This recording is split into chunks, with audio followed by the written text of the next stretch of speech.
په دې وروستیو کې د هېواد په مشرقي ولایتونو کې زلزله وسوه، خصوصا په کونړ ولایت کې درانه زیانونه واړول. خو د دې زلزلې په تعقیب موږ تاسې دوو حقایقو ته ډېر ښه متوجه شو. یو دا چې خپله افغانان هېوادوال له هغه بد حالت، ګډوډ حالت، تعصب، اختلاف، قومي، سمتي، تنظیمي، ژبني له ټولو نه راوتلی او د ټول افغانستان ټول ولایتونه، د ټولو ولایتو ځوانان، د ټولو ولایتو سرمایه‌داران هغه په دې غم کې له کونړ له زلزله ځپلو سره تاسې ولیدل چې شریک شو. په جوپو ځوانان ورغلو د خدمت لپاره، په میلیونونو ډالره مرستې خپلو افغانانو اعلان کړې. دا د دې ښکارندوی ده چې نور افغانستان یو موټی ده، نور یو د بل په درد دردمند ده، نور یو د بل ورور ده، نور هیڅ څوک د دې په منځ کې اختلاف او جلاوالی نشي راوستلی. الله تعالی د ټولو ته اجر ورکړي او الله تعالی د موږ تاسې له داسې مشکلاتو په آینده کې وساتي.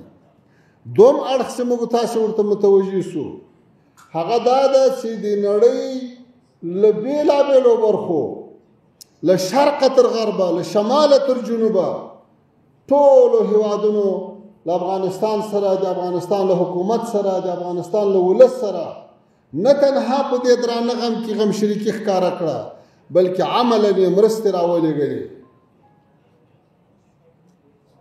موږ د دوی ټولو ډېره مننه کوو، د دوی ټولو قدرونه او قدرداني کوو. خو په دې باندې هم خوشحاله یو چې نن افغانستان د نړۍ د هېوادونو په نظر کې یو خاص مقام لري. نن په هر درد و غم کې ټوله نړۍ شریکه ده. دا د افغانستان د اسلامي امارت د مشرانو د ښه سیاست، د متوازن سیاست او د ښو اړیکو نتیجه ده چې نن د نړۍ ټول هېوادونه له تا سره په هر درد و غم کې شریکان دي. نن افغانستان د هیڅ کوم جنگي بلاک برخه نه ده. نن افغانستان د هیچا په خلاف له هیچا سره نه ده ولاړ. نن افغانستان د ټولو سره متوازن او مثبت اړیکې لري او همدغه نتیجه ده چې په هر درد و غم کې نړیوال هم را سره شریک دي. نو دا هر څه داخلي دغه حالات او دغه وحدت او دغه نظم او دغه د نظام قوت، د نظام هغه بهترینه کارکردګي چې په دې زلزله کې وړاندې کړه، دا هر څه مقتدا راښیي چې افغانستان اوس الحمدلله په پښو ولاړ ده. افغانستان اوس بهترین منظم حکومت لري او افغانستان له خپل ولس سره داسې متحد ده چې هر ادارې ته، هر کلي ته، هر کونج ته که طیاره ځي، که وزیر ځي، که بل مسؤل ځي، هغه یو له بل نه هیڅ تشویش نه لري. نه اسلحو ته ضرورت شته، نه ټانګو ته ضرورت شته، نه باډیګاټانو ته ضرورت شته. دا ټول ملت او حکومت لکه یو کور داسې ګرځېدلی ده. د اعتماد هغه فضا ده چې نن تاسې په کونړ کې ولیدله.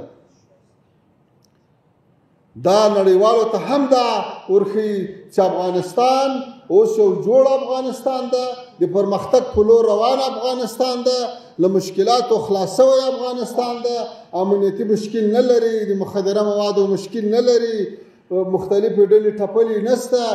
دا د موږ دپاره د ښه راتلونکي یو ښه زیری ده. نو هیله ده چې له همدې فرصتونو نه هم افغانان ښه استفاده وکړي او هم نړیوال ښه استفاده وکړي.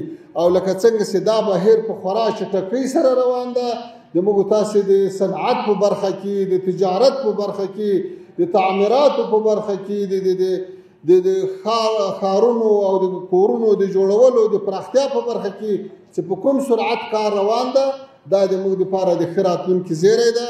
الله تعالی د موږ تاسو ته نورې خوښۍ او نورې کامیابۍ هم را نصیب کړي. د دې کانفرانس د لا زیاتې کامیابۍ په هیله.